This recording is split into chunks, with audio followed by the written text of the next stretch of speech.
सूरज से 4.5 अरब किलोमीटर दूर मौजूद नेपच्यून ग्रह एक बर्फीला ग्रह माना जाता है। इसे हिंदी में वरुण ग्रह कहा जाता है। नीले रंग का दिखने वाला यह ग्रह सूरज से 8वें नंबर पर मौजूद है। इसी के साथ इसे सौरमंडल का अंतिम ग्रह भी कहा जाता है, क्योंकि प्लूटो अब ग्रह नहीं है बल्कि पौना ग्रह माना जाता है।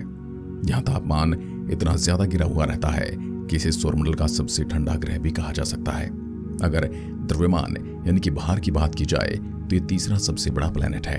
आखिर सबसे पहली बार वरुण ग्रह को कैसे खोजा गया था, और आखिर इस नीले ग्रह के अंदर ऐसा क्या है, और इसके अंदर का वायुमंडल कैसा है? क्या इसके पास भी कोई ठोस सतह मौजूद है जिस पर इंसान पैर रख सके? क्या हम इंसान इस ग्रह के अंदर जा सकते हैं? आज के इस फ्यूचर साइंस के वीडियो में वरुण ग्रह के अंदर जाकर देखने वाले हैं कि आखिर इसके अंदर क्या चल रहा है। अगर आप विज्ञान से जुड़े ऐसे ही वीडियोस देखना चाहते हैं तो चैनल को सब्सक्राइब कर लीजिए। दोस्तों, सबसे पहले वरुण ग्रह की खोज के बारे में बात करते हैं। नेपच्यून ग्रह को अगर आप सिंपल तरीके से पृथ्वी पर खड़े होकर देखने की कोशिश करोगे तो आपको यह नजर ही नहीं आने वाला, क्योंकि पृथ्वी से दूर होने के कारण इसे यहां से देखा ही नहीं जा सकता, जिस वजह से हमारे पूर्वजों के पास इसके बारे में जानकारी ही नहीं थी। पृथ्वी से टेलीस्कोप के माध्यम से भी इसकी स्टडी करना काफी मुश्किल है।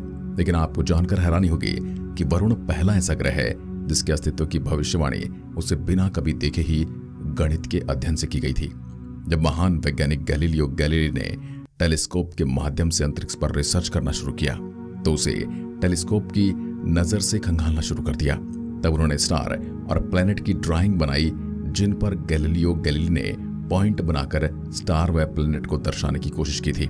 मगर इन चित्रकारी में एक पॉइंट उस जगह पर था जिस जगह पर हमारा सौरमंडल का नेपच्यून ग्रह मौजूद है। मगर दोस्तों, यहाँ पर गैलीलियो गैलीली ने एक बहुत ही बड़ी गलती कर डाली। उन्होंने इस पॉइंट को एक स्टार समझ लिया, जिस वजह से गैलीलियो गैलीली को नेपच्यून ग्रह का खोजकर्ता नहीं माना गया।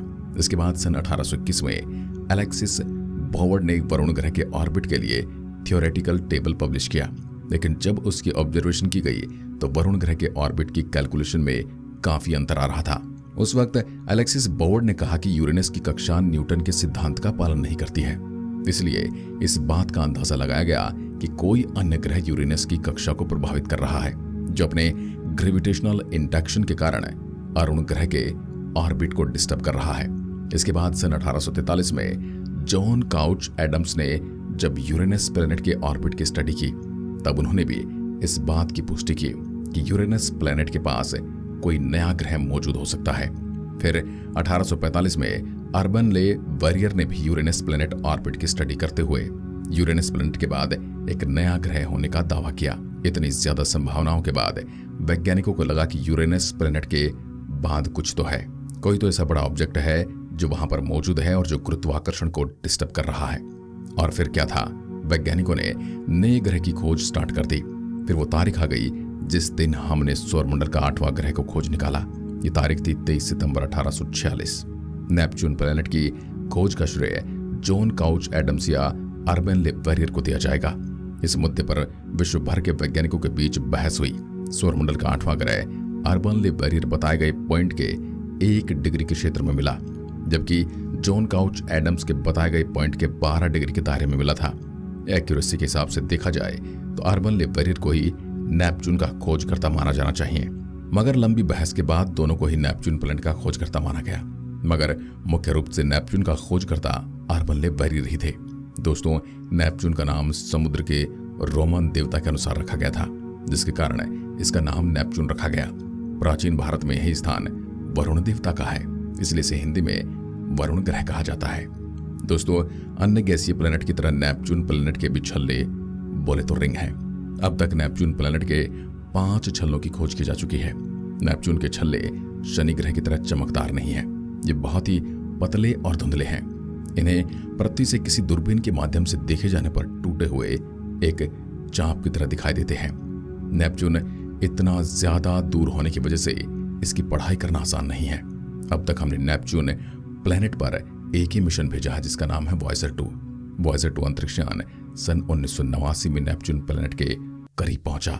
इस मिशन के जरिए हमने नेपच्यून प्लैनेट के बारे में काफी महत्वपूर्ण जानकारी हासिल की। वॉयेजर 2 ने नेपच्यून प्लैनेट की तस्वीरें और साथ ही इसके उपग्रहों की कई तस्वीरें हमारे वैज्ञानिकों के पास भेजी। हबल टेलीस्कोप के जरिए भी वैज्ञानिकों ने नेपच्यून ग्रह के बारे में काफी डेटा हासिल किया। नेपच्यून के दक्षिणी के वातावरण में ग्रेट डार्क स्पॉट को पहली बार 1989 में वॉयेजर 2 अंतरिक्ष यान द्वारा खोजा गया था। ये बहुत ही बड़ा तूफान है। इसका आकार हमारी पृथ्वी के बराबर है। ये तूफान जुपिटर पर खोजे गए किसी भी ग्रह पर दर्ज की गई सबसे तेज हवाएं थी। वॉयेजर 2 मिशन के डेटा से यह भी पता चला कि ग्रह के अपने संक्षिप्त पास के दौरान ग्रेट डार्क स्पॉट आकार में काफी भिन्न है। जब नेपच्यून को हबल स्पेस टेलीस्कोप द्वारा 1994 में देखा गया था तो ग्रेट डार्क स्पॉट गायब हो गया था। हालांकि नेपच्यून के उत्तरी गोलार्ध में एक अलग अंधेरा स्थान दिखाई। नेपच्यून प्लैनेट के अब तक 14 ग्रहों यानी कि चंद्रमा खोजे जा चुके हैं। सबसे दिलचस्प चंद्रमा टाइटन है। टाइटन को शनि ग्रह वाला टाइटन मत समझ लेना, ये अलग है। नेपच्यून का ये चांद भी जमी हुई दुनिया है जो अपनी सतह के नीचे से नाइट्रोजन, बर्फ और धूल के कणों को उगल रही है, जो दिखने में बहुत ही वीरान बड़ी दुनिया नजर आती है। ये शायद सौरमंडल का सबसे बड़ा संसार है। टाइटन बाकी उपग्रहों की तुलना में विपरीत दिशा में घूमता है, इसलिए वैज्ञानिक ऐसा अंदाजा लगाते हैं कि ये नेपच्यून के साथ बना उपग्रह न होकर एक क्षुद्र ग्रह हो सकता है जो नेपच्यून के गुरुत्वाकर्षण में फंस गया और इसके चारों ओर चक्कर लगाने लगा। अब बात करते हैं नेपच्यून के एटमॉस्फेयर के बारे में। नेपच्यून का वायुमंडल 74% हाइड्रोजन, 25% हीलियम और लगभग 1% मीथेन से मिलकर बना हुआ है। नेपच्यून गैसों से बना एक विशाल ग्रह है। इसके एटमॉस्फेयर में बर्फीले बादल और सौरमंडल में दर्ज सबसे तेज हवाएं भी हैं। वायुमंडल के चरम सीमाओं में बर्फीले मीथेन और मामूली गैसों के कण नेपच्यून को अपने गहरे नीले रंग का रंग देती हैं, जिस वजह से दिखने में हमें ऐसा नजर आता है। नेपच्यून प्लैनेट की सतह पर औसतन तापमान -214 डिग्री सेल्सियस है। वरुण ग्रह सूर्य से करीब 4.5 अरब किलोमीटर दूर है। सूर्य से अधिक दूरी ही इसे एक ठंडा ग्रह बनाती है, लेकिन वास्तव में इस ग्रह को जितना ठंडा होना चाहिए उतना ही ठंडा है नहीं। वैज्ञानिकों की माने तो इस ग्रह का औसत तापमान -273 डिग्री सेल्सियस तक होना चाहिए, लेकिन यह ग्रह उससे कहीं ज्यादा गर्म है। इस ग्रह पर डायमंड की बारिश होती है। डायमंड की बारिश होने के पीछे वैज्ञानिक नेपच्यून प्लैनेट के वातावरण को जिम्मेदार कहते हैं। ऐसा इसलिए होता है क्योंकि नेपच्यून प्लैनेट पर काफी मात्रा में मीथेन मौजूद है, जो इसके वायुमंडलीय दबाव की वजह से हीरे में बदल जाती है। यह हीरा फिर बादलों से बारिश के रूप में इस ग्रह पर बरसता है। इस बारिश के कारण हीरे में गजब का फ्रिक्शन होता है, जिससे काफी ऊर्जा पैदा होती है और यहाँ पर हीरे की बारिश की वजह से यह ग्रह सूर्य से प्राप्त गर्मी से दोगुनी गर्मी खुद अंतरिक्ष में छोड़ता है। वरुण को सूरज का एक राउंड काटने में करीब 164.8 पृथ्वी वर्ष लग जाते हैं। यानी कि आसान शब्दों में कहें तो वरुण ग्रह पर आपका बर्थडे 164 साल बाद आएगा। मेरे हिसाब से हम वरुण ग्रह पर एक भी बर्थडे नहीं मना पाएंगे, क्योंकि हम इंसानों की ज्यादातर उम्र 100 साल तक ही होती है। तो भाई हमारे लिए इतने ठंडे तापमान में 100 साल गुजारना पॉसिबल भी नहीं है। इस ग्रह को 1846 में खोजे जाने के बाद इसने 2011 में सूर्य का एक राउंड पूरा किया था। हमारे सौर मंडल में 4 ग्रहों को गैस दानव कहा जाता है, लेकिन मिट्टी पत्थर की बजाय अधिकतर गैसें हैं और इनका आकार बहुत ही विशाल है। उनमें से वरुण ग्रह भी माना जाता है। वरुण ग्रह की बनावट काफी हद तक अरुण ग्रह के समान है। अरुण और वरुण के 66% एटमॉस्फेयर में बृहस्पति और शनि की तुलना में बर्फ की अधिकता है। पानी की बर्फ के अतिरिक्त उनमें जमी हुई अमोनिया और मीथेन गैसों की भी बर्फ है। इसलिए कभी कभी खगोल शास्त्री इन दोनों को बर्फीले गैस दानव नाम की श्रेणी में डाल देते हैं। बात करें अरुण ग्रह की तो वह सिर्फ एक गोले का रूप दिखता है, जिसमें कोई निशान या धब्बे नहीं है। वहां वरुण ग्रह पर बादल, तूफान और मौसम का बदलाव साफ नजर आता है। नेपच्यून के बड़े आकार की वजह से इस ग्रह के केंद्र में इसके गुरुत्वाकर्षण के भयंकर दबाव से तापमान 5000 डिग्री सेंटीग्रेड तक पहुंच जाता है। वरुण का हल्का नीला रंग अपने ऊपरी वातावरण में मौजूद मीथेन गैस से नजर आता है। नेपच्यून गैस और बर्फ से बने एक विशाल बॉल की तरह है, जिसके पास कोई ठोस सतह होने की संभावना नहीं है।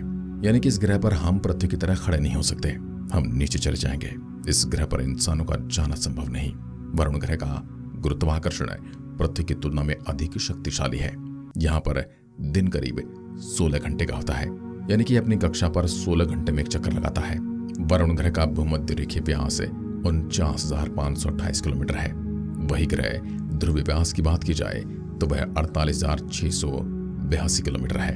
अभी आगे की खोज के लिए नेपच्यून के लिए कोई मिशन तैयार नहीं है। हो सकता है कोई भविष्य में भेजा भी जाए। हालांकि नेपच्यून के बारे में रिसर्च करके हम सौरमंडल की कंपोजिशन को समझ सकते हैं। बाकी वहां पर इंसानों के लिए ऐसा कुछ भी खास नहीं है जिस पर पैसा खर्च किया जा सके। इसलिए इस पर अभी तक ज्यादा मिशन नहीं भेजे गए हैं और ज्यादातर दुनिया की स्पेस एजेंसी हैं इस पर मिशन भी नहीं भेजना चाहती। सौरमंडल के किनारे पर मौजूद ये दुनिया हमेशा से ही वीरान पड़ी रहती है। आप इसके बारे में क्या सोचते हैं? कमेंट में लिखकर जरूर बताएं। ऐसी वीडियोस के लिए हमारे चैनल से जुड़े रहिए और चैनल को सब्सक्राइब कर लीजिए। एक बार फिर मिलते हैं, तब तक के लिए नमस्कार, जय हिंद, जय भारत।